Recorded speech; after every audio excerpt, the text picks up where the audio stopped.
My friend, India's friend, Mr. Donald Trump.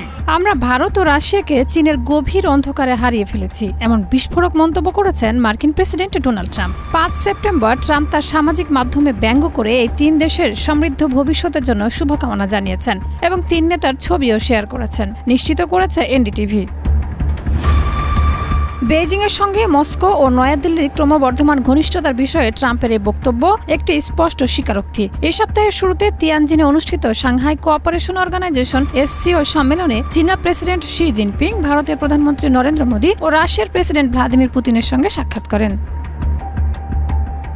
Trump তার truth social প্ল্যাটফর্মে লিখেছেন, মনে হচ্ছে আমরা ভারত ও রাশিয়াকে চীনের গভীর অন্ধকারে হারিয়েছি। তাদের একসঙ্গে দীর্ঘ ও সমৃদ্ধ ভবিষ্যৎ কামনা করি। এই ৩ দেশ জ্বালানি নিরাপত্তা, সহযোগিতা এবং অন্যান্য গুরুত্বপূর্ণ বিষয়ে আলোচনা করেছে। তারা ইউক্রেন যুদ্ধে এবং বৈশ্বিক বাণিজ্য নীতিতে যুক্তরাষ্ট্রের নীতির সঙ্গে বিভিন্ন মাত্রায় মতানৈক্য পোষণ করেছে।